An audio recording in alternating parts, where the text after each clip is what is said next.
force in the modern world because they provide a sense of community and tradition for people who are struggling to lead.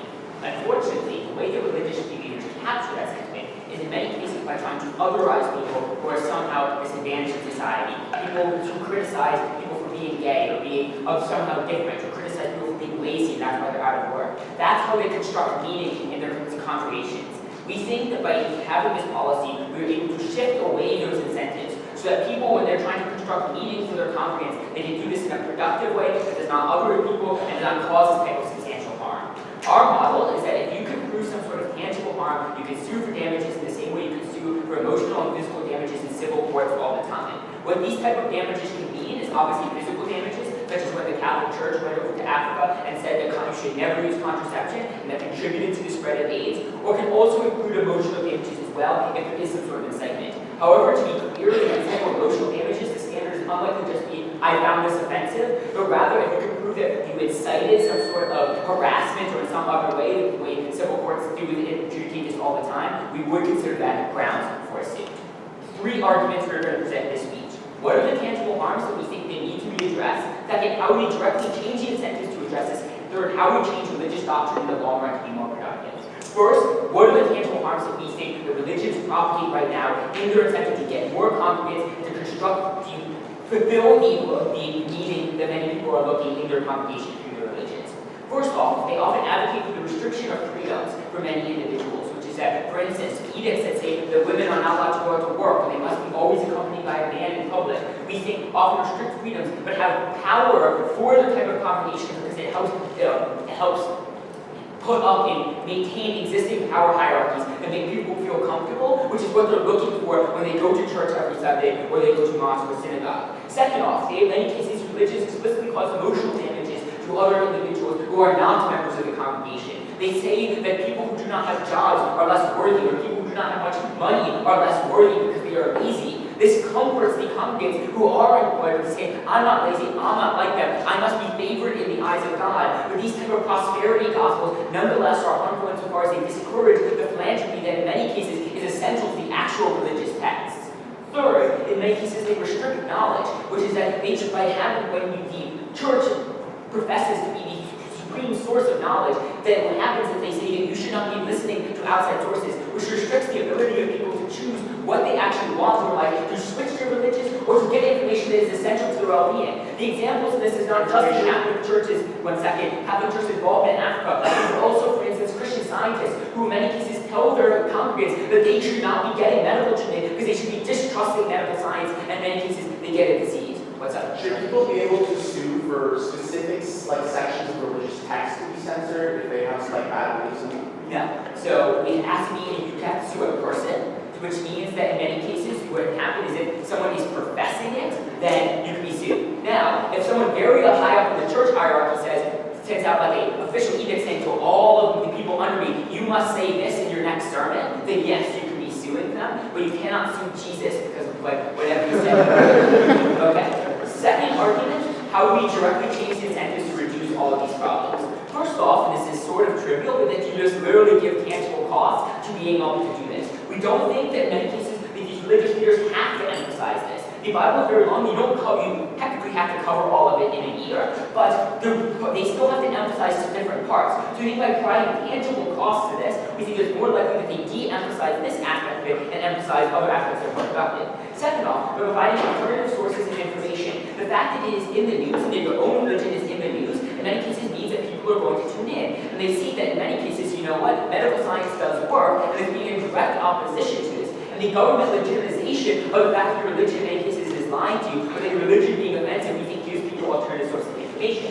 Now, this isn't just theoretical. We know these type of policies and these change incentives do work to change how religions act. One, tax incentives that we have for religions right now in the United States, for instance, do change how religions act. Whether or not they construct schools, or the type of curriculums that they use in schools, change based on whether or not we give them tax exemptions, or whether or not we allow them to use, for instance, Title I funding. We know that we can change the practice of religious institutions by using these type of incentives.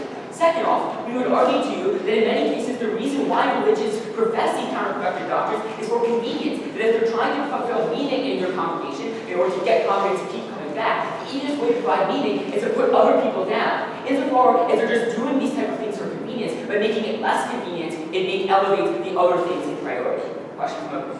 Wait, so you say that like people are going to see this in the news, see the religion being questioned, but you literally just told us that often the problem is that they restrict knowledge. How is this going to happen? Because they restrict knowledge, but in many cases, the people say, don't listen to the news. But they're going to have to listen to it when they literally see, like, oh, my specific church is in the news. You're going to want to follow that, right? Second off, the government legitimization. In many cases, people do trust the government. They have their partisan identities at the same time that they hold religious identities. And in that case, when they have conflicting identities giving them different answers, we think by specifically analyzing the religion, we are going to be more likely to get this certain source of information. Moreover, when the religion is disincentivized from spreading this information because that information is harmful, even if they just listen to their religion, they're also now getting new sources of information. The last argument we're going to be presenting is how we change religious doctrines in the long run to be more productive. We would argue to you that very few religious issues are actually clear-cut and have a very definitive answer in religious texts. In some cases, there is a very clear answer in religious text, but many cases people don't even listen to it. For instance, like the specific edicts in Deuteronomy that say that you must have parapets on all your roofs, no one does that anymore, right? Because you have specific edicts that are counteracted by other general values that are expressed, like kindness to the poor, the equal inherit yours, etc. So, in many cases, what we think will happen is that people, when you're disincentivized from professing like these productive ideologies, that they're going to be re-emphasizing these type of values instead, these values of kindness, etc. We know this is literally something that happens all the time in many types of reform religions. For instance, in Reform Judaism, when they interpret the passage that says that a man can never adopt a woman's clothing, that is out of line with many modern values about how we should be treating transgender individuals. So how does Reform Judaism interpret this? They say, no, it's not about transgender issues. It's about not concealing your real self, which in many cases is pro-transgender issues, because it means that you should be actually demonstrating what your real self is. That's not literally what the text says, but because they emphasize the values instead to be more in accordance with the modern world, they are able to be more productive and more in accordance with values and beneficial to everyone. We've seen historically the ways that we can use incentives to make religions more productive and to still provide meaning for the congregation. We should do this here to prevent the harms that are still being perpetuated. Thank you. I thank the Prime Minister for the eloquent remarks and by the leader of opposition. Here, here.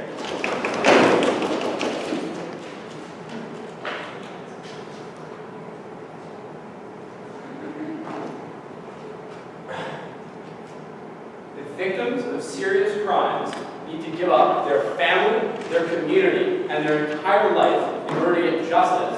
We tell you on open opposition that that is not real justice. On our side of the House, we are going to be telling you why. In cases of widespread discrimination, sexism, and rape culture that are propagated by these institutions, the individual is not the actor that should be holding them accountable, but rather it is the state. We're going to be going into who are the most harmed, why they're going to be unable to use these avenues, why the state is a better actor, and we're going to be doing a lot of refutation onto their case. So, firstly, we want to ask a question, which is who is the most harmed by religious doctrine that causes harm? We would tell you that it's often insular to the community because, for the most part, the power churches have is within their community, right? We think that typically, the most radical churches have very insular communities where people within those churches have their entire lives dependent on them. So that is to say, you go to school with members of your own church, right? All of your friends are from church. You're discouraged from getting information from the outside world, as opening government tells you, and so you form your entire life based on these doctrines. This means that they can use social pressure to enforce their ideas, right? If someone speaks up or disagrees, they're literally ostracized, and people are told not to listen to them, that they're being influenced by the devil. This is why, if someone that is a Jehovah's Witness, for example, just says something bad about the church, members are instructed to cover their ears and yell things so they won't have to hear the words of Satan, right? We think that this means, and furthermore, those people are kicked out of the church, they're seen as in collusion with the devil, and they are literally forced, their families have abandoned them, they have to give up their entire life just to say something bad. Imagine what these people feel like. We're telling them you literally need to take your court, you need to take your church to court, right? Imagine the burden that you're putting on these people. We think that it's completely unreasonable they're going to be able to do this. We're going to answer this soon. But most important, so in general, we think that people that are harmed are systematically unable to speak up because in these communities that have the most ability to enforce harms on people, enforcing, for example, a culture in which women are told to be subservient to their husbands, and if they aren't, they're kicked out of the church. Those are the communities that are in which people literally don't have access to the avenues that they're trying to do. But more importantly, we think civil cases fundamentally are not going to be able to do things that are stop the church from working. Why is this? Firstly, like civil cases typically involve giving damages for the individual that is the plaintiff, right? Which means that if one person is challenging the church, the church can pay damages for that one person and no one else, right? We think this is problematic because this is a cost that the church can bite, right? They can be like, okay, this one person that sued us, we're going to like pay for this person and we're going to make an example of them about what happens when you try to go against the church, we're going to kick them out of the community, we're going to ostracize them, enforcing belief in these bad things and like continuing the message that those that don't listen are going to face consequences. So opening government tells you that like they solve this because they just are going to stop teaching these things. We think the problem is that they don't fully understand why these doctrines are taught in the first place. We think that oftentimes, like teaching people that, for example, women need to be subservient to their husband and like the rape culture that it creates is taught because it enables religious leaders to stay in power, right? It enables them to have a hierarchy in which people cannot question them, and they're not going to give up the ability to keep their people subservient because it would put them in power, right? We think that they're far more likely to pay for the one individual and just like bite that cost and continue to do all of those bad things. And more importantly, the individual that brought the lawsuit, even if they're paid for those damages, can never really be made whole for the fact that they literally have to leave their community behind and start an entirely new life for themselves. We think that's a ridiculous notion of justice. How do we think the state can solve this problem? One, we think that the state has substantially more power in how they can deal with these issues. The state has the power, for example, to like lead a criminal investigation, which they're able to look into like how the hierarchy of the church works. Right? We think that oftentimes individuals don't necessarily know all the things that are going on in their church. Oftentimes a lot of information is hidden, and it's going to be very difficult for an individual, one, to be able to afford to hire an attorney, especially if you're, for example, a woman in a church that doesn't even let you have handle money. Right? We think that it's super difficult for you to do that. The state has money and power, the authority to look into these things. Two, we think the state can make a case for a broad number of people without actually like forcing individuals to come forward. Right? For example, the state can say like they use these things which encourage people to commit crime, which is illegal, and we're going to prosecute you on a broad level for that, which is far better, right? We think that, for example, the state is able to charge people with like criminal harm, which means that instead of paying for the one individual that's harmed, the state can make a case about like every single person that's harmed and lead to systematic changes, like taking away tax privileges, like kicking out leaders or putting leaders in jail, right? Actually like doing these things. And they don't even necessarily need to have a victim that they're like having because they can investigate like the actual words of the people and use the leader's own testimony to convict them without necessarily needing victims. I'll take over. Don't we need to do something illegal for it to create damages? For instance, telling someone that you should not accept medical treatment is not illegal, so the state can't do anything about it, it still creates damages. Yeah, I'm just saying, like, if you're putting like thousands of people in a situation where they need to choose between death and being kicked out of their community, that should be illegal. Like, that is the side that we're standing for. We should ban this and we should make it a criminal case. Like that literally, I don't see why that's a problem. We think that, like, typically though, why is this okay? So we've explained why we're going to be able to get better changes from the state because of the power they have, why it's more accessible because we don't necessarily need to hit individuals. But now, why is this like principally justified? I think typically in these cases, there is a level of like criminal harm, which is to say that like typically like the lives that are being put in danger are to the level that would be illegal in pretty much any other circumstance, right? For example, we think that like generally like for example, like it's illegal to like discriminate against people in employment, right? But it's illegal to create environments in which crime can happen. It's illegal to like protect criminals, right? We have laws against that, right? So if we're gonna have laws that say it's illegal to like harm a criminal or protect someone or obstruct justice, we think likewise it should probably be illegal to create an environment in which, for example, like a woman saying no to sex with her husband results in like eviction from court. Like that's confusing court church.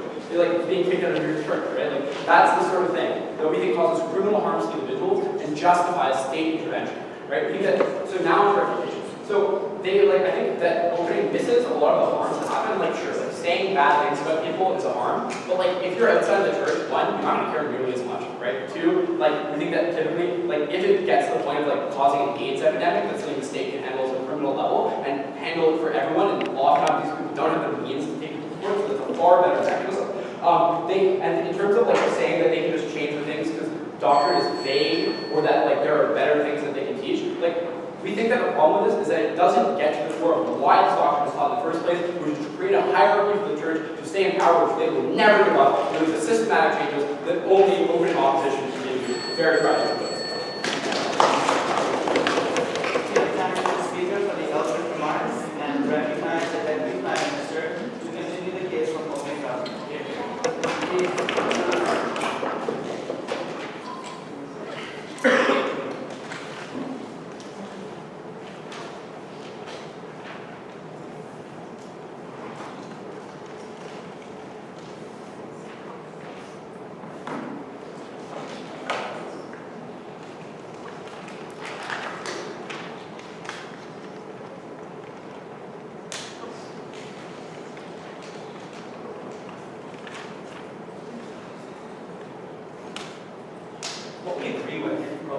position is that religion is about hierarchy. And oftentimes the people who are at the top of that hierarchy are incredibly interested in doing just that, staying there and staying in power. What we do when we implement this mechanism is we make it much more difficult for the people at the top of that hierarchy to stay in power when there is now a state-sanctioned scandal against anybody who's trying to espouse bad doctrines. Sam talked to you about the intrinsic malleability of religious doctrine. What I'm going to add to this and explain more is that there's a fundamental precarity of religion in the modern world, which means these courts will be particularly effective. What am I talking about? The very fact that in most of the West and in many modern countries, secularism is something that has taken massive hold, and it means that there's widespread support and that there's actually very low trust in religious institutions to begin with, which means that the scandals are going to have a lot of bite. But in religious countries, where you think that these courts might not work to the same degree, there's massive international pressure from the West when they confer large amounts of aid on these countries. And the fact of having a legitimate state-sanctioned structure that is able to call these institutions out for what they do enables the West to respond in a way that allows that pressure to materialize. It's in the status quo something that's effectively impossible, because the shift and the comparative in this round is this. In the status quo, when people are upset about religious doctrine, it devolves into a dispute about textuality or about whether or not the religion is good. It's hard to get traction with regards to those things. But when it becomes a suit, when it becomes a question of evaluating that religion on the merits, you no longer have that fundamental insulation of religion from the political sphere or from the sphere of actually having implications for these religious institutions. I'm going to do two things in this speech. Number one, I'm going to tell you why this actually shifts action effectively. And number two, I'm going to explain to you why this makes it massively better off for a vast amount of people. A little bit of rebuttal first. Number one, they say that this is a cost that the church is able to bite. So they don't really disaggregate between large and small religious institutions here. On the large end, you have the Catholic Church. On the smaller end, you have local denominations of smaller churches, or maybe sects of Islam, for instance. Why is it that in both cases, this is going to be massively damaging? When it's a small institution, note that even if it is a large institution, actually, religion and spreading religion, making people continue to believe in your doctrine and follow tenets, is a difficult thing. It is an expensive endeavor to constantly try to proselytize people, to constantly try to keep them involved in you, and to make them believe in what you are trying to make them believe. And if you have suits, you not only, one, make it monetarily impossible for small religious institutions, because literally, their operating budget often operates on what? People giving them money that they want to actually charitably give to the institution. So they have very small margins that they really can't run, and it makes it very hard for them to function. But for larger institutions, the very fact of a suit existing is reputationally damaging. Think about how historically low trust in the Catholic churches after the scandals that occurred to them, like Spotlight. That means that there is a large degree of sensitivity to things like suits, because scandal is something that they cannot handle. What is the implication? There's a massive likelihood that you're going to get change to the extent that these organizations can't handle another scandal. There's already been a moderation of rhetoric, but you only inspire a further moderation of rhetoric when now it's state-sanctioned, right? We say that government implicitly deals with religion all of the time. When you make that explicit, you no longer have that taboo of government not being able to deal with religion, which means you can use the full force of the legitimacy of government to counteract what religious institutions actually do. We think that's a massive benefit, because even if it's just the court structure through which these complaints are levied, that is sufficient to erode their legitimacy, because the only thing that might be on par with God is the government that has a monopoly on force in the area that you live in. We think that that is fundamental and that is important. Second piece of the problem. They say that the state would be better at these things. One, not knowing the fact that we can do both of these things, that it's not clear in the status quo. When there are criminal actions to some degree, this can happen. But two, not knowing the comparative, which is this. Criminal suits don't reward damages. We think damages are important. If you buy anything they say about people within a congregation being ostracized, you probably need incentives for those individuals to be able to have a backup plan if they're to win their suit, which is a legitimate suit. Well, a damage sounds like a really good thing, right? If it's just criminal, then those people in the church are punished, and the person is ostracized. But now that there's a civil incentive, people can be paid, and it changes the calculus for them. Not only one, does it disincentivize religious institutions from doing bad things, but two, it also incentivizes individuals to come forward because they are a payout to what they are doing, other than just the catharsis of knowing that the church has done a bad thing. So that's a massive change from what they talk about. But second of all, the other thing to notice is that if a lot of the things that happen here are not illegal, they are just bad outcomes. And bad outcomes are often and frequently legal. If I shout horrible things at Sam, that is a really bad thing, but it's not illegal. And in the same way, religions do horrible things all the time. If they encourage people in many African nations to say that condoms are bad and you shouldn't use them, and that leads to the propagation of diseases like AIDS, then guess what? That's not illegal for people to make their own choices, but it misinforms them to a degree for which they should be civilly liable, and they should suffer for that sort of thing. So it just was not comparative for them to say that existing institutions are sufficient. We'll take closing if you have. Okay, fine.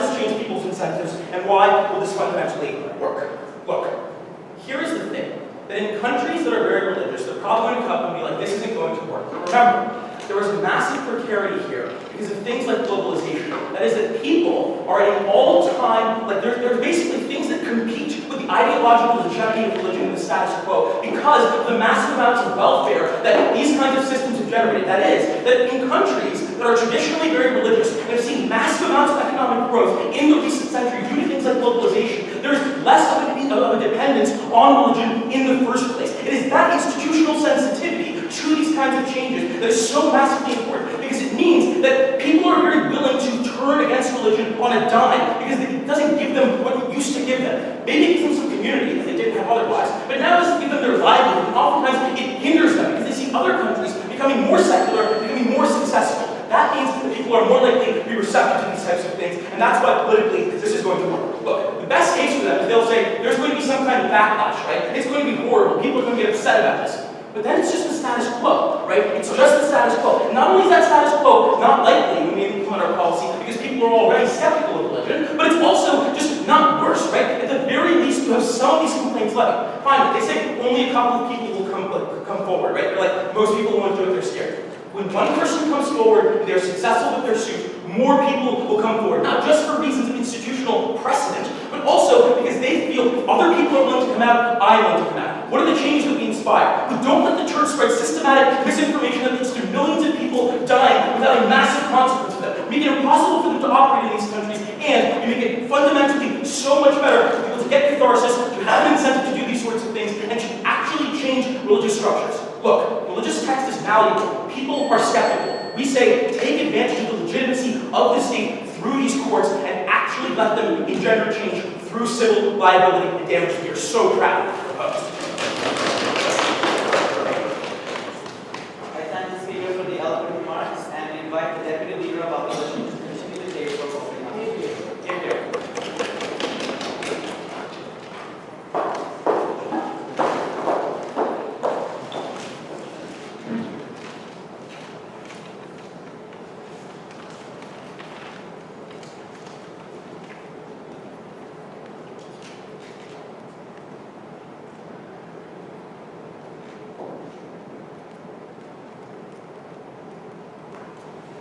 Panel, if I told a lot of individuals they can fight to the death to find food scraps when they're starving, we think that it's inherently harmful to give them this choice because it takes the burden off the state, for example, to then have to give them food because the state can be like, we're giving them the choice. They can fight for the death, right? We think that oftentimes, and related to this motion specifically, it's abusive for the state to tell an individual that they have a choice to make when that choice is inherently harmful to the individual. And we think that by allowing individuals to make these lawsuits, you're actually taking the burden off the state and making it less likely that they're going to step in and take away that abusive choice. A few things I'm going to do in this speech. First, I'm going to prove to you why our counter of the state being a better actor is mutually exclusive, which is dealing with a lot of the rep that we heard coming out of OG, and then I'm going to go through their case and rebuild what Jacob brought to. So first, why is it that the state as an actor is mutually exclusive from allowing individuals to have a lawsuit? Okay, so a few things here. So first of all, we think that when you allow individuals to sue, you're telling the state that it's okay, people can do this, the burden is not on you, right? So the state thinks that the burden is not on individuals and it's okay for them to do it. So second of all, we think that now individuals also feel like it's their obligation to come forward, right? So recognize for a lot of people, and Jacob proves this to you,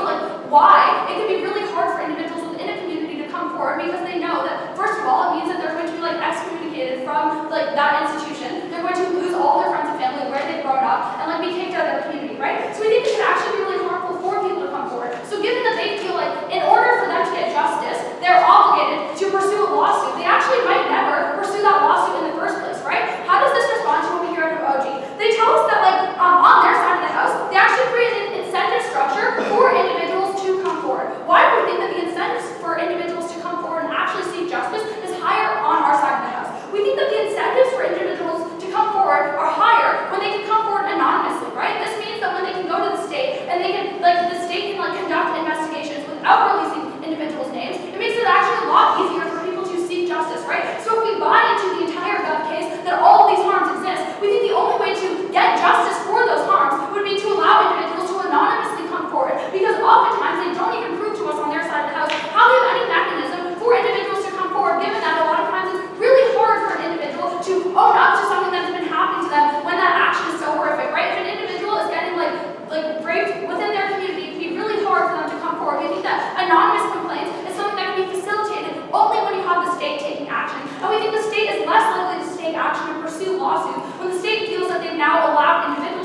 themselves, and the burden is not on them, right? So we think that that is heavily problematic. Okay.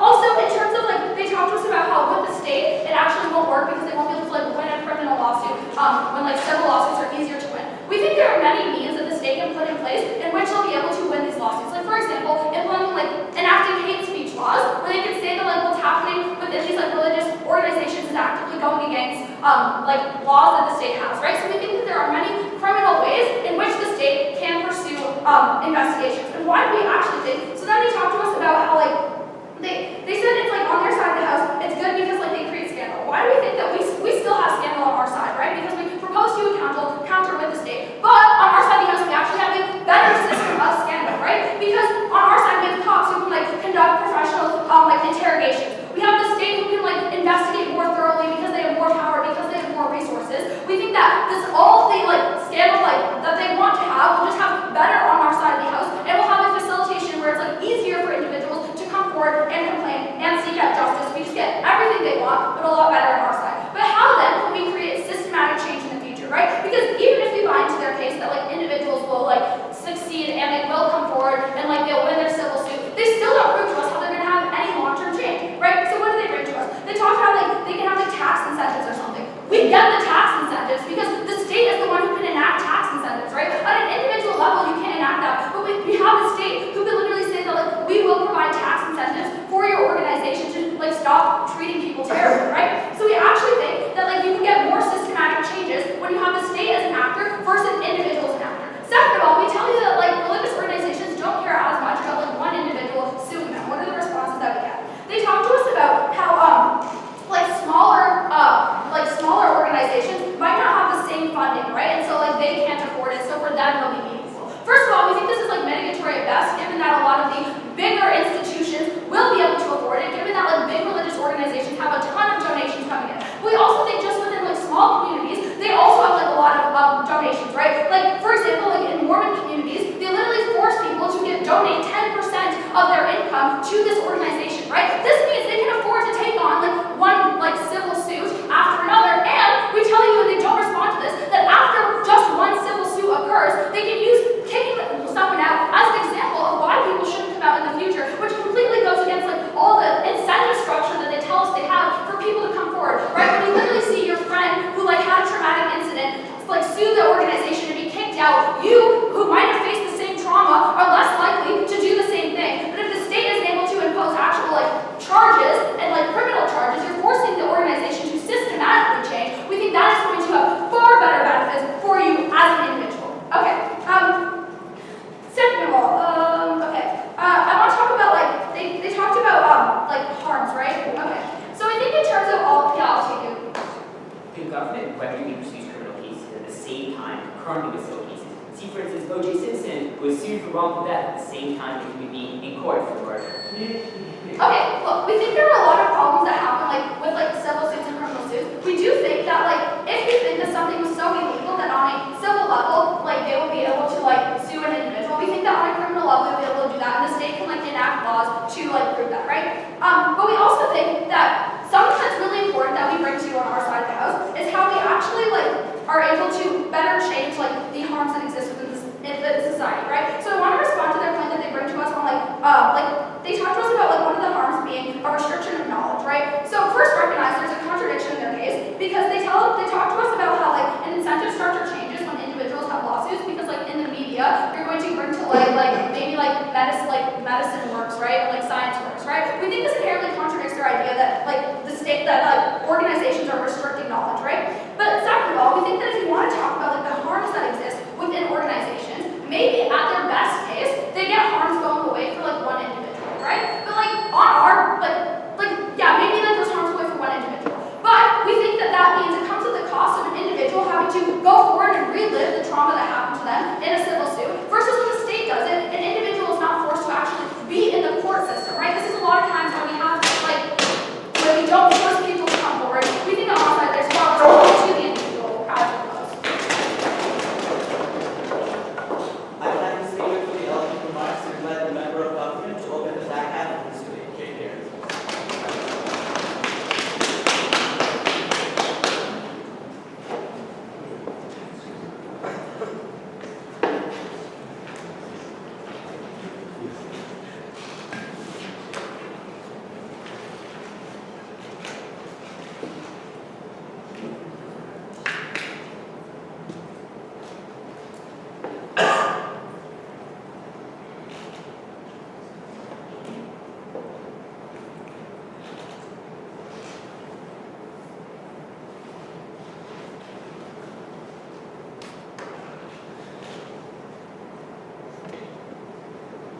Panel, this debate has been skirted at every turn. To win this debate, you had to prove a legal causality between the speech of a religious institution as a whole and the actions of subsets, individuals of that institution. Because under both sides, individuals can still sue individuals for damages. We're going to prove to you in this extension, mechanistically, the churches, the mosques, have disproportionate power over the actions of those individuals. They give you systematic reasons why that holds you legally accountable and why that power ought to be curtailed. We're going to do that in the simplest, most mechanistic form in this debate. That's how we're going to win. 2 points in this extension. 1, on that legal causality and how you actually change the incentives of churches. But 2, on religious tension. That is to say, in places like India, where you have Muslim minorities in Hindu majorities, and why religious conflict is likely to be the most egregious manifestation of these harms, and why you need a mechanism for restitution in these areas. On both these metrics, we're going to distinguish ourselves. 1 point of miscellaneous rebuttal, because opening opposition quite literally misses this debate. Because what they have to defend were religious institutions not being culpable for the actions of that individual. Because if they wanted states to sue, like there's probably a debate to be had about states suing, I'm willing to host that debate in another context. It's not mutually exclusive from our side in any way, shape or form. This debate is about an individual. So literally, they're guaranteeing themselves to zero. They can't come back to that mechanism. This is nothing they prove to you. I don't know what they do on their side that we can't do. Well, I'm happy to stand by special interest cases. I'm happy to stand by class actions. And as I said, maybe governments are good at suing. We'll find out in another debate. Engage in this debate. Stop shirking your burden. Oh, 1, on legal causality. A simple remark about religion that has been lost in this debate. Following your doctrine is the difference between heaven and hell. There's a direct impact on how you conceive of your future life, how you conceive of the manifestation of that life, how you conceive of your existence within the status quo. What does this mean? 1, the most coercive and forceful part of religion is that which forces you into alignment so that you have a life to pursue in the future. That is to say, many religious people just see this life as a conduit to their next life. That's why religion has a disproportionate influence over their actions in the status quo. None of that analysis is given to you at OG. I actually don't know how they miss this. Secondly, priests, imams, marabouts are the intermediary between them and a divine will. That is to say, they see the people who are the leaders of those religious institutions as the intermediary between them and that absolute truth, which means that if they believe in that religion, they have to believe in what is being espoused by those individuals on the stage when they're sermonizing, when they're proselytizing, which is this direct causality between the actions they commit and the people who are espousing those values in the first place. They're internalized in ways that they're not internalized with other institutions. That's the distinction between religious institutions and other vague cooperatives. That's what they have to draw under their side when giving the analysis that undergirds all of their material. The third of all, particularly true in most fervent religions, is that 1, you're born into that religion. 2, you're inculcated at a young age. 3, it is an immutable part of your identity. It is not true to say that you have agency in those circumstances. When you're born into that circumstance, when you're told that this is the life that you ought to lead, and there are consequences if you don't lead it. So at this point, at the end of this argument, we tell you the churches have a direct link between what they espouse and what an individual commits, which means that individual action doesn't exist in a vacuum. It is directly attributable to the religious institution in the first place, and that's why you ought to hold them legally responsible, which is quite literally the crux of this debate. So we can win on that point alone. That's why it's so important. Secondly, in religious enclaves, churches have arbitrary power over community norms. That is, it just so happens that many people of one religion settled into an area and bought property. The victims of their actions were not able to vote in that institution. They weren't able to influence the norms of that institution and what they perpetuate. Realize that religious institutions have more influence over the community norms than the government within these areas. But you, as an individual who's outside of that religion, have no power on the way that manifests. So this is your only means of restitution, but being able to influence a norm that you are arbitrarily brought into. We say that you as an individual should be able to buy property in an area and expect that you have some control or some influence over the way the community norms manifest, there is no restitution under their side. This is the only mechanism that's given in this debate to provide that. Yes, please. If having a lot of influence is enough for culpability, would you hold all adults liable for crimes that might have been caused by how they were raised by their parents? But like I told you, I literally engage with the facts of heaven and hell. Being raised by a parent does not mean like the rest of your life you're going to be held accountable to you going to heaven or hell. Realize how immutable this is to someone's character. And like I'm willing to have a debate about that as well, to be honest. Like maybe if parents raise your child in really indoctrinating bad ways, which influence them deterministically, like maybe, again, this is probably something I'd be willing to be principle consistent on. You don't win anything on your side under that. At the end of the religious enclaves point, it is true that churches have disproportionate power to the people who vote them in the first place. That is to say that you don't have voting power as someone who's a victim of that church. You need some mechanism to curtail that power where it visits a tangible harm upon you and your existence in that community. You buying properties enough to qualify that. You having that harm against you should be something you can push back upon. That's why we're being looked at. Secondly, on religious conflict. Muslims in majority BJP Hindu India have no protection against the manifestation of that religious institution. Realize in a lot of circumstances that religious institution is a conduit for the government squashing these individuals in the first place, which means you need to give these Muslims and people who are minorities in the majority religious communities some form of access to the judiciary to actually influence the norms that are set by that majoritarian state, but also by that majoritarian religion within their area. Being able to sue an individual does not give you commensurate power, enough power to do that. Being able to sue the entire religious body does give you some form of restitution and protection under our side that we're willing to stand by in the first place. If nothing else, this case goes to the Supreme Court. The Supreme Court of India at least has to preside over a decision. At least this is actually recognised in the media, unlike the majority of crimes which are committed against Muslims in India in the first place. And this is perpetuated in a way which means you're more likely to be able to seek restitution for those individuals. The reason that's important is because the worst harms that are committed by certain religious institutions are those against competing religious institutions in which they are in a power struggle with. That is to say, the Muslims and Hindus may be in a power struggle. That is exactly why the harms are likely to be at their worst. You're likely to have the worst manifestations of that. At the end of this speech, we're the only one who can give you a tangible mechanism. That's why I'm so proud.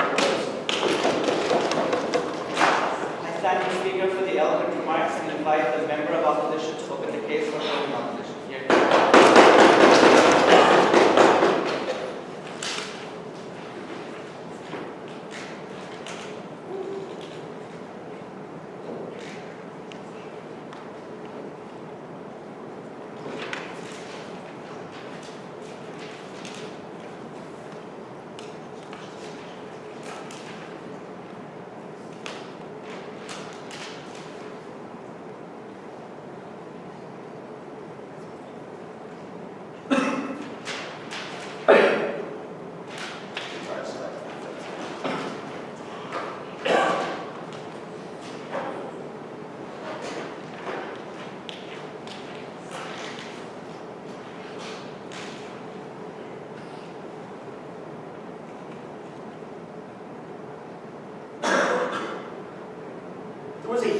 Contradiction between the closing and opening teams of the other bench. Because opening government says that currently the status quo is a huge force of secularization and people willing to reform their religions, which means that there's an existing social force to make churches more liberal. Closing says people are these mindless drones that listen to whatever the church says, will do whatever they say, which is why you can hold the institution like literally liable for any of the actions they commit. That's not only a contradiction between blind faith and the question of whether people are like exercise agents in religious institutions, but it's also a contradiction because then when they say that the only means of recourse is to sue these institutions, we'd say that's bullshit because currently in the status quo, if you murder someone because of a belief that the church told you don't go sue the church, you hold the murderer liable for the murder. So this tension helps our case in two ways. First, it means that like there's tension and that's good for our bench. But second, we're going to show you why either in the case where there is a lot of social malleability, we win the debate, or in the case where there isn't, we still win. First, let's talk about principle. I want to show you just how expansive this policy is. Because under the status quo, religious institutions and their members can already be held liable for hate speech, for incitement of violence, for harassing people outside abortion clinics, for funding bad actions if they violate other laws or do egregious things. What they are doing is extending it to the idea that purely on the basis of a belief you espouse, because you happen to be an institution of influence, it means that you can be sued. Which means you should extend this principle to athletes who have a lot of influence in society, to political parties that have a lot of influence in society, to businesses that have a lot of influence in society. Why is it specifically religious institutions? Well, because heaven and hell, it is heaven and hell, like a really dangerous way of getting people to do things. You don't concede all of your liberty as an individual just because you believe in hell. You are still liable to common law because we see that as an adult you have the ability to exercise freedom. So for instance, if the church says that condoms are bad, does that mean that they are inciting the damage of the AIDS epidemic in Africa? Can you hold them liable for that when the First Lady of South Africa literally said that you can cure AIDS with a shower outside of the church's influence, right? Hold states responsible for being bad states. Don't hold religions responsible for that. But also, it's unjust because if you think about it, given that many adherents of these religions actually believe in these ideas, and given that churches are funded primarily by the tithes and fees given by their adherents, you are making individuals pay their own money for the punishment of believing a specific thing. We say that is abhorrent and not something we will principally tolerate in this round. Finally, what we're also going to look at is the idea of tax incentives, right? Because opening says, hey, we can use things like tax incentives for churches that are more liberal. But we also say, look at opening government's mechanism of like, hey, the media criticizes institutions and like globalization leads to challenging ideas. That in and of itself is a mechanism. So, why is that important? It means that the churches that want to liberalize and are willing to respond to popular demand will do so anyways, but it also means, it's going to show you an extension, that the ones who are more conservative will be emboldened and will react poorly. So now let's talk about societal change. So how do religions actually change? We think it is when time and critical mass takes effect. So like the Catholic Church reforming its stance on things like homosexuality and condoms, the Anglican Church allowing women to become bishops. Why? Because it's not that they're just doing it out of convenience. It's that the fundamental constitution of the politics of that institution changes over time as its members change over time. So, why do we think it's likely that these court cases will be lost? First, because these institutions might have a lot of money and can fight them in court. How do we know? Because the Catholic Church already gets away with all kinds of illegal shit, like the sex abuse scandal, because of all of the money and lawyers it has. But second, we also think it's hard to prove a link between beliefs and violence directly, which means that under the status quo, they're unlikely to win. Or they're extending the legal principle to such an extent that we say that is a harm in and of itself. So, why is it bad if they lose? It means you have to pay damages because this is a civil court case, which means individuals are now paying the church that they think is vindicating, that is going against them, which means additional trauma for them. But let's say that these court cases end up being won. What happens? You inflame the victim narrative of that organization. We're talking about religious institutions like the Westboro Baptist Church, which are the most extreme and the most anti-establishment. How do we know? Because the Westboro Baptist Church literally does protest to try and incite police crackdowns because they want to get people to look at them as victims. They want to get people to look like the state is going after them. What is the impact of this, and why is backlash particularly bad in this case, contrary to opening's framing? Because it is literally God versus the state. One person is using the state's power to fight religion. Second, you make the whole church and its adherents liable for the actions of individual members in it, which is seen as unjust. Third, we would say like just pointed examples of when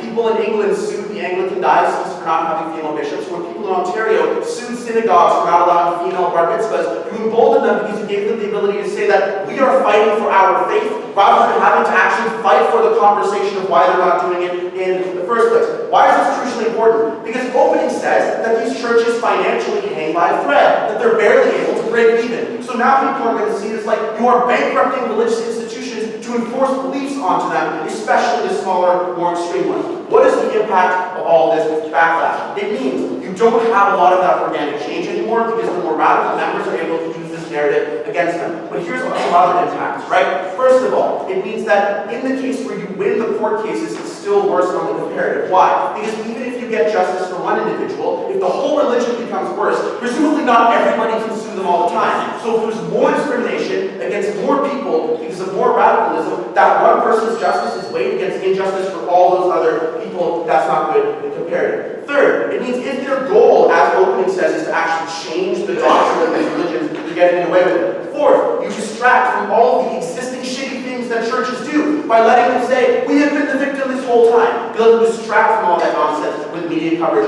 on these court cases. But fifth, since opening literally gives us reasons why the status quo is a good mechanism, we would question under the metric of closing whether this is the only means of recourse and whether this is, in fact, necessary. The reason all of this matters is they need to prove why this particular extension of legal authority of the state is needed given all the existing forces of reform and all the potential other alternatives in order to do this, like incentives, like the media and stuff in the status quo. Don't forget the principle in this round, ladies and gentlemen, because it was purely asserted that the state can use institutions of influence to enforce their agenda on society and to protect people who might be hurt by beliefs. We prefer a system in which there is more accountability for specific and direct incitements of violence and action. We prefer a state where you have organic change in the most extreme places, like when Westboro Baptist Church members come out later and say, we hated that church, we're glad we left, and we don't embolden them with the victim narrative. Extremely proud to oppose.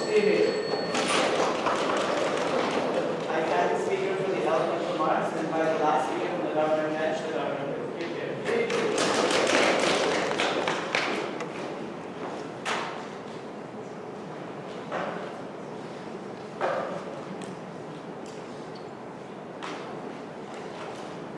Let us be abundantly clear in this debate.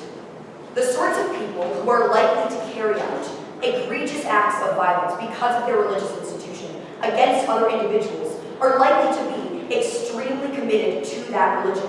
And even in the presence of general secularizing trends across the world, I'm sorry, there are 7 billion people on this earth, and secularization doesn't happen everywhere all at once. We can absolutely harness the power of secularization to capitalize on the motives of religious institutions to continue to maintain their base of supporters. But the fact of the matter is, those extremists that closing opposition claims keep us in tension with our opening bench are, in fact, the crux and the problem of this debate. This isn't intention. The fact of the matter is there are nuances amongst the religious institutions of the world. That is why we're very proud to propose today's motion.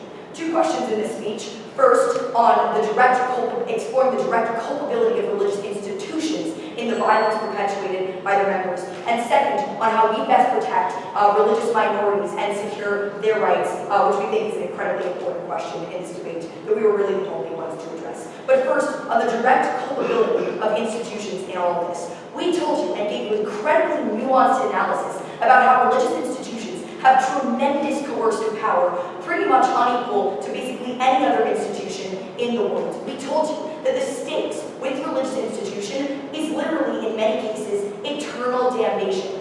That is so much higher and more coercive than an athlete like Colin Kaepernick or a business person telling me that I like, telling me to do something. That has incredible coercive power over me that is disproportionate to pretty much any other actor. But second, we told you about the question of divine will and about how the agents of this religious institution are viewed as the divine agents of God. And another incredibly damaging element to all of this is that that divine will is abundantly unconfirmable. People are born into religious institutions completely out of their own will, are told that they're going to go to hell, or whatever the equivalent is in their own particular religion, if they don't follow a certain incredibly damaging doctrine, and that is abundantly unconfirmable, which we think is incredibly more coercive than, say, an athlete or a scientist or a leader, spouting off some nonsense. That divine will is uniquely powerful and unconfirmable.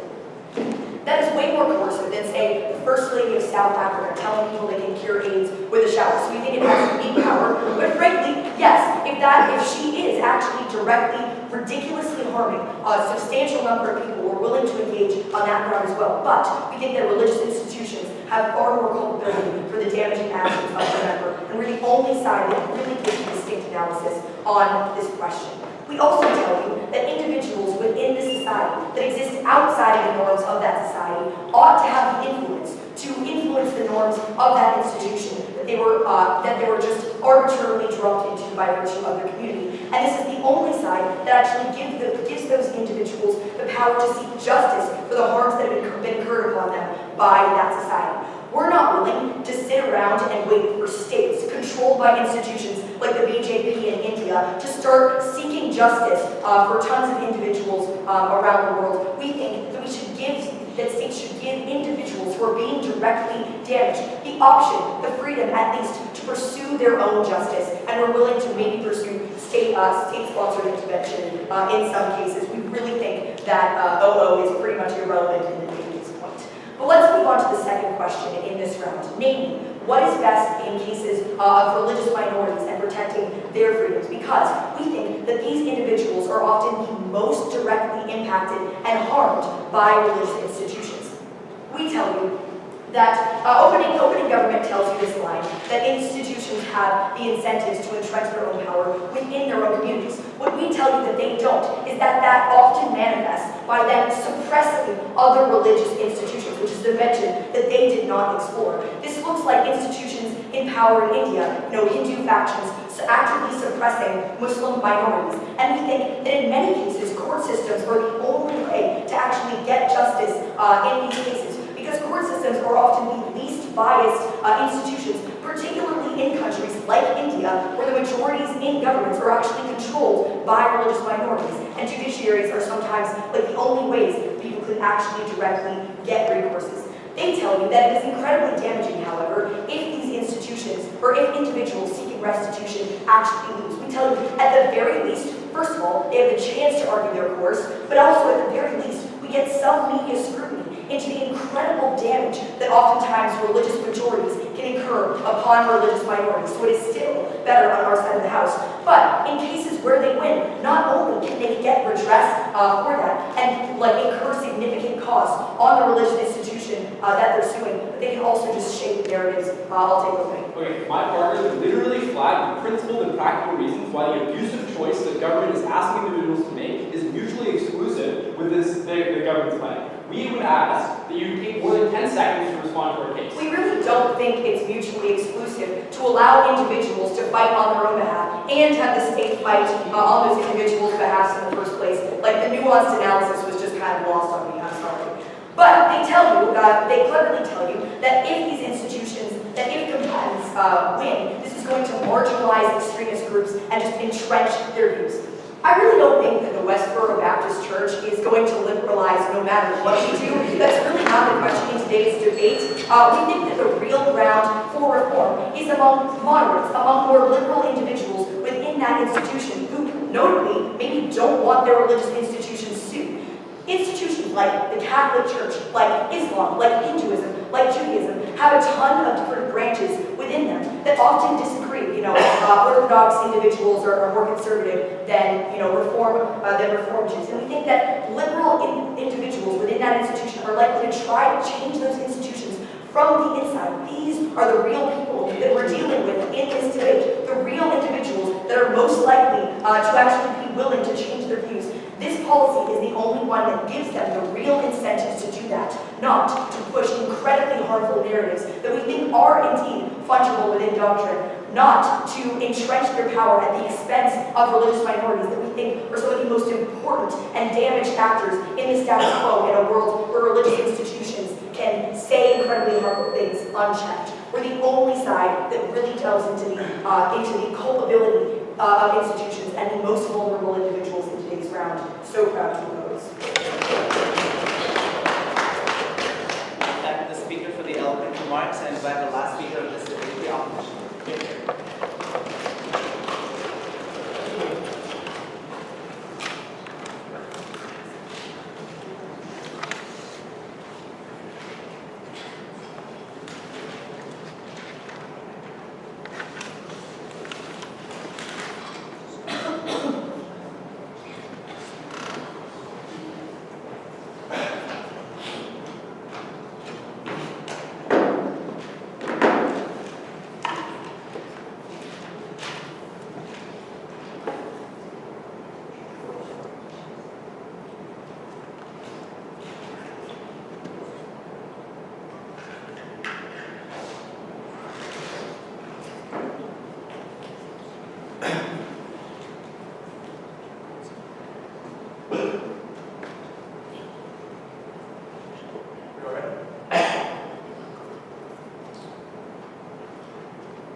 Opening government tells us that the problem with religious institutions is that they're quite influential and they push these beliefs on other people, making them do things like not wearing condoms in different areas about them. Opening opposition tells us the problem is that this precludes the state from pursuing these kinds of suits, and the state is better. Closing government says that religions basically hold a vice over the ideas of people who are adherents of those religions, and therefore they should be held liable for pretty much anything they do that is connected to a belief. Only closing opposition is the team in this debate who points out A, the scope of this debate, i.e. all of the benefits of opening government being hinged on an extremely expansive interpretation of what beliefs could be feasibly connected to harmful actions. And the second thing is, Armin is the only one in this debate who talks about what kinds of forces legitimately moderate religious beliefs, legitimately work from the inside of these institutions and can change them to become more progressive, which is the goal that everyone in this debate agrees is important. 3 themes. 1, principle. 2, how best to reform religions. And 3, does this help individuals or harm? First, on the principle.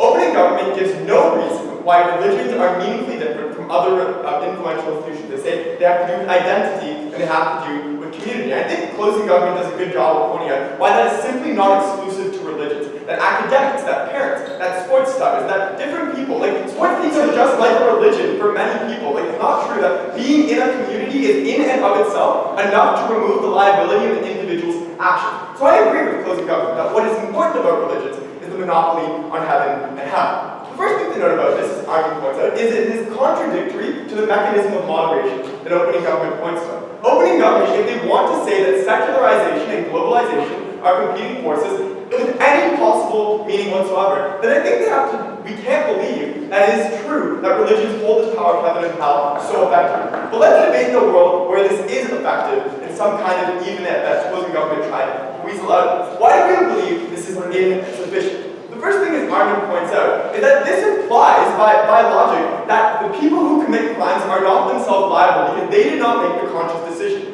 I.e., if you grow up in a religious institution or a religious community and you buy that the religious community has a vice over your beliefs and a vice over what you do, we can't hold you liable because you did not meaningfully decide to do that action. And I think we can all agree that people who commit murder, even if they were indoctrinated in a religious institution, should be liable for that kind of thing. Like, if you are not given the option to choose otherwise, you can't be held liable for that action. So closing government has to be wrong about that if we believe anything about common morality and free will. Secondly, we also think that just this kind of interpretation means that any religious doctrine, as we point out in a point of clarification, including the ones that are just literally in the text, can be called into question. Something like circumcision can be said to cause bodily harm against an individual who was circumcised. Someone down the line can say that my bodily autonomy was infringed at an early age, even though it literally just says in the text what that is. So I think opening government flippantly points out the kind of backlash you're going to have in response to these kinds of rulings. If people are literally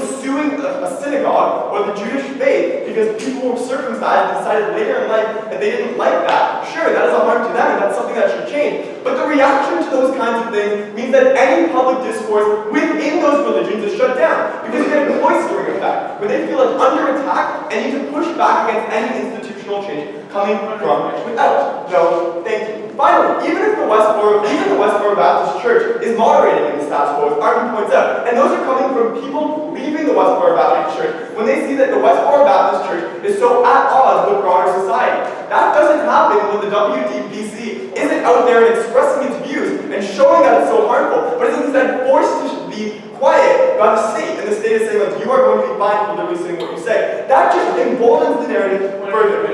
Finally, second, how best to reform religions. Opening government says the religious hold is being weakened. Secularism, I think we've already dealt with this contradiction. They also point out a couple of mechanisms: scandal, bankruptcy, and incentives. And closing government says that in India we can now use the courts to enforce those kinds of things. First of all, just note on account of the model, like when you talk about India and states where they're already religious, I don't see why the assertion, and that's what it was an assertion, that the courts are independent from the government and from the religious forces in those areas is true. I'll give the example of Egypt, where the family courts are literally religious courts, and Pakistan, where they enforce blasphemy laws. Like, that is just false to say that the courts are independent from religion, so they can't claim the benefit of India being able to enforce Muslim minority protections when the justification for those protections are written not just into law and into Hindu teachings, but often into the constitution of those nations, right? That's not true. Secondly, our response to this is talking about, first of all, if there are secularizing forces, and if it is true that people are leaving religion because they have other ideologies like globalization, these forces are sufficient to secularize these faiths, and they don't get the harm that Armin talks about of these religions feeling under attack and not being willing to talk about changing. But secondly, Armin points out that the biggest harms in religions, like the Catholic Church, are not doctrinal, they're structural. That is, the Catholic Church doesn't have a doctrine to say that sexual abuse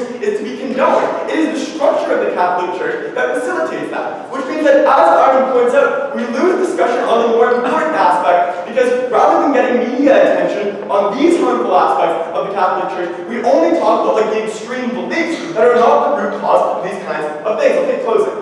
I'm very familiar with reductionism. You can still be held liable for a crime. We're talking about the most devout people who are willing to commit crimes for their church, and the church monopolizing that fact. That is complicity in that crime. Tell us what the distinction is there. Okay, the distinction is just take the logic of what they're saying. If it is true that the power of heaven and hell removes any possibility of doing otherwise, then if you believe that the person is liable, then you have to concede that the premise is not true, that they did have an ability to do otherwise, and therefore it is not true that heaven and hell is an impossible barrier to overcome to do otherwise. That's why religions don't hold such high coercive power, and they're uniquely different from other influential parties. Finally, does this help individuals? Opening oppositions, all of their mechanisms are non-comparative. The state coming in and intervening, that individuals might have harms that are may disincentivize them from doing that. So I think for that reason they fall completely out of the debate. What then do we hear from government? They talk about Indian courts, which I've already dealt with, and they also talk about the fact that you get recourse for misinformation. Armin only points out that the assumption is that you're going to win, which is not true. It is unlikely you're going to win because it is hard to prove that a belief was the reason why you did a certain thing, given that millions of people have subscribed to these beliefs anyway and don't do the crime that the government says that they would be likely to do. So then the harms are that you're forced to pay damages in these kinds of cases, and you validate that religious belief as being even more protected. At the end of this debate, we need to deal with the fact that these cases are not always going to be won, and that there are better mechanisms that don't get these kinds of harms if we want to moderate religious institutions.